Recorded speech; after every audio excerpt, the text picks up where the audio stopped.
Professor Yunus অবশেষে একটা সত্যিকারের ভালো অ্যাপয়েন্টমেন্ট দিলেন। তিনি আমাদের প্রিয় ডক্টর খলিলুর রহমানকে উপদেষ্টার মর্যাদায় তার হাই রিপ্রেজেন্টেটিভ হিসেবে নিয়োগ দিয়েছেন। সম্প্রতি আমি খলিল ভাইকে দুইবার ইন্টারভিউ করছিলাম, যেগুলো আপনারা অনেকেই দেখছেন। এই যে এই দুইটা, যারা দেখেননি তাদের জন্য লিঙ্ক ডেসক্রিপশন বক্সে দিয়ে দিচ্ছি। আমাকে অনেকেই বলছেন এগুলো ছিল মাস্টার ক্লাস ইন্টারভিউ। খলিল ভাই, আপনাকে প্রাণঢালা অভিনন্দন, শুভেচ্ছা। বাংলাদেশের 1 নম্বর আন্তর্জাতিক সমস্যা অর্থাৎ রোহিঙ্গা সমস্যার গুরুভার এখন আপনার স্কন্ধে। সেই সাথে যোগ হয়েছে অগ্রাধিকারমূলক বিষয়াবলী। হাই রিপ্রেজেন্টেটিভ পদবিটা অত্যন্ত উপযুক্ত হয়েছে। এতে কইরা দেশে বিদেশে উভয় জায়গাতেই প্রধান উপদেষ্টার উচ্চ প্রতিনিধি হিসাবে আপনি দায়িত্ব পালন করতে পারবেন। এই বিশাল দায়িত্ব পালনে সূক্ষ্ম এবং জটিল কূটনৈতিক দক্ষতা এবং ব্যাপক জাতীয় এবং আন্তর্জাতিক অভিজ্ঞতার প্রয়োজন। আপনারা সবাই বুঝতেছেন, এর শতভাগ আপনার আছে খলিল ভাই। এছাড়া তত্ত্বাবধায়ক সরকারের প্রধান উপদেষ্টার দপ্তরে নিবিড়ভাবে কাজ করার পূর্ব অভিজ্ঞতাও আপনার আছে।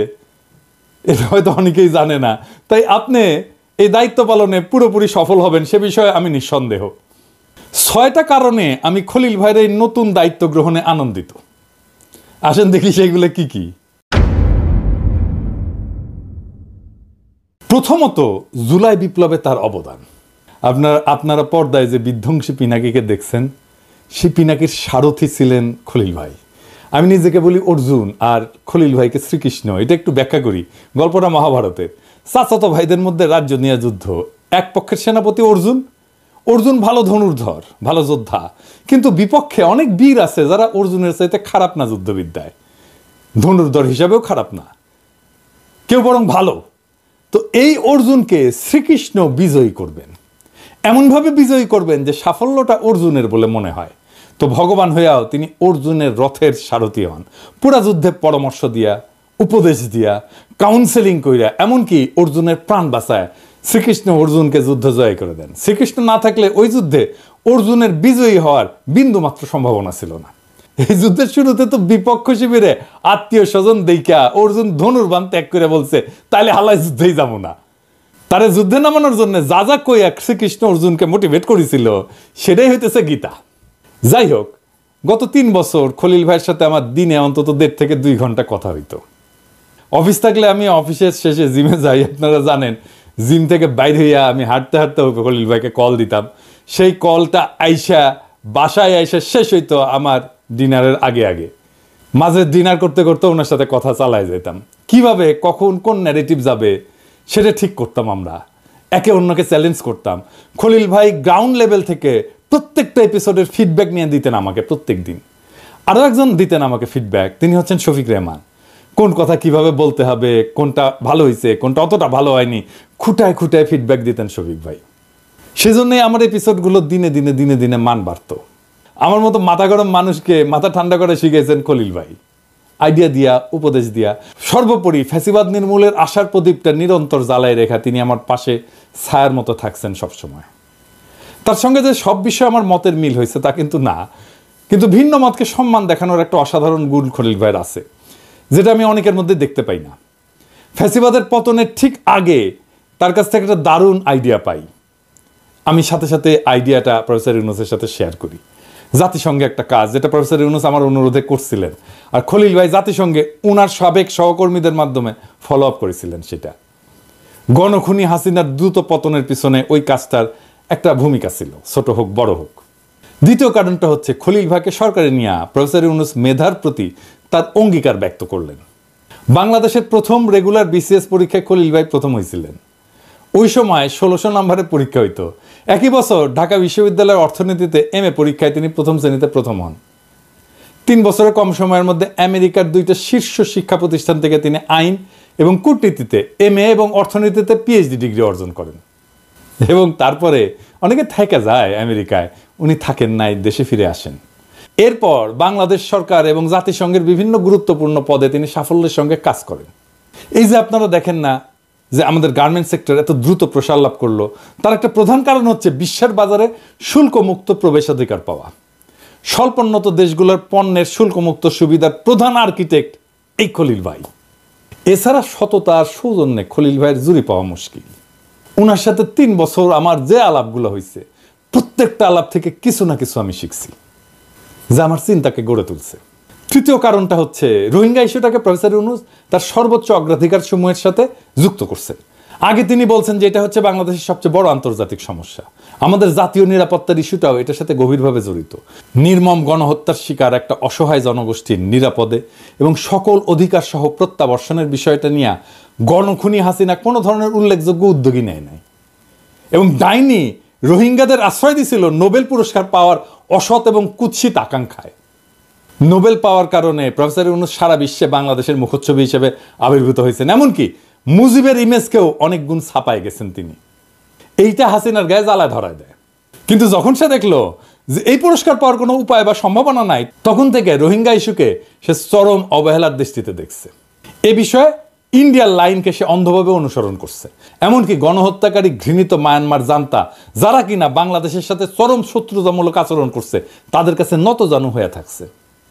ফলে জাতীয় এবং আন্তর্জাতিক অগ্রাধিকার তালিকা থেকে এই ইস্যুটা প্রায় খসে পড়ছে।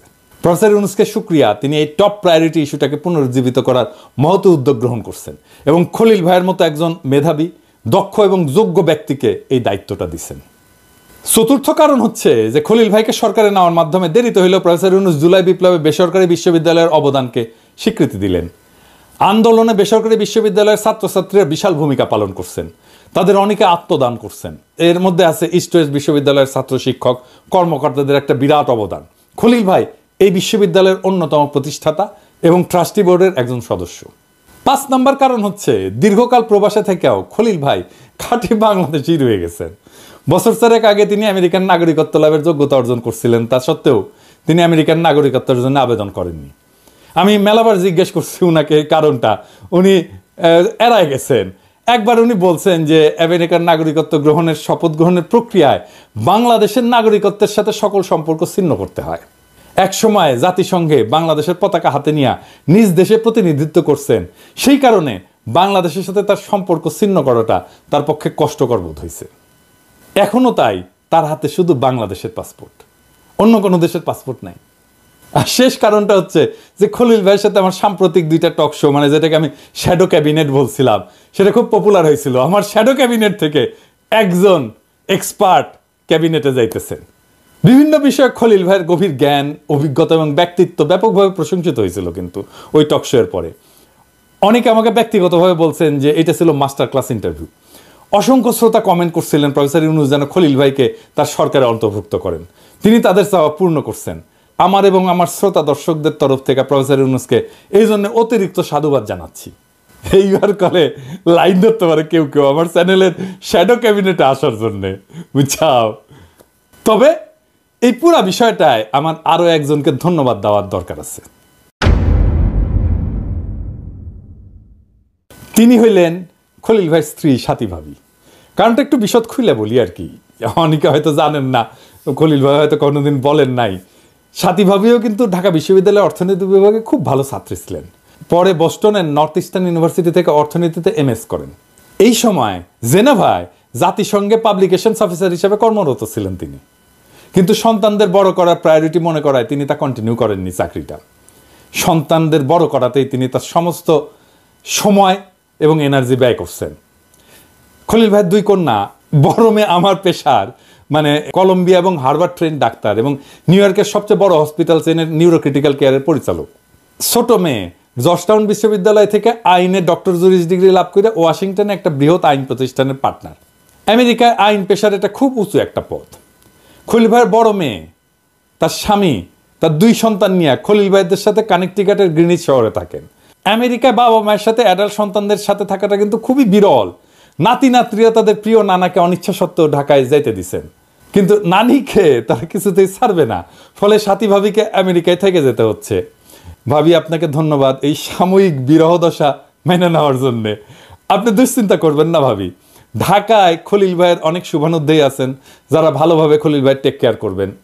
আর এছাড়া আমার ক্ষুদ্র ভ্রাতা ভগিনীরা তো আছেই, তারা তো জানলো খলিল ভাই পিনাকি দাদার গুরু। তাইলে খলিল ভাই যেইখানে যাবেন সেখানেই আমার ক্ষুদ্র ভ্রাতা এবং ভগিনীরা উনার কাছে আসবেন এবং উনার টেক কেয়ার করবেন। প্রফেসর ইউনূস এবং তার সরকারের একটা কিন্তু বড় লাভ হইল খলিল ভাইয়ের মতো একজন মেধাবী, দক্ষ, অভিজ্ঞ, সৎ এবং সত্যিকারের সজ্জন একজন কলিগকে পাইয়া। অন্যদিকে আমার কিন্তু একটা বড় অসুবিধা হইল আর কি, মানে খলিল ভাই খুবই কঠোরভাবে নিয়ম কানুন মেনে চলার লোক আর কি, উনি কোনোভাবে এদিক ওদিক করবেন না। নতুন দায়িত্ব পালনকালে তিনি আমাকে এতকাল ধরে যে সাহায্য করছেন, যে উপদেশ দিচ্ছেন, যে পরামর্শ দিচ্ছেন, যেভাবে পাশে ছিলেন ছায়া হইয়া, সেটা তিনি পারবেন না এবং এটা উনি করবেনও না, আমি জানি। আমি এটা খুবই মিস করব। মানে খলিল ভাই আমার বড় ভাইয়ের মতো ছিলেন আর কি। তবে দেশ এবং জাতির জন্য তিনি যে অবদান রাখবেন এটা আমার দৃঢ় বিশ্বাস। তার তুলনায় আমার এই অসুবিধা সামান্য ক্ষতি বলে আমি মেনে নিছি। আপনার এই নতুন যাত্রা শুভ হোক খলিল ভাই, মাই কমান্ড।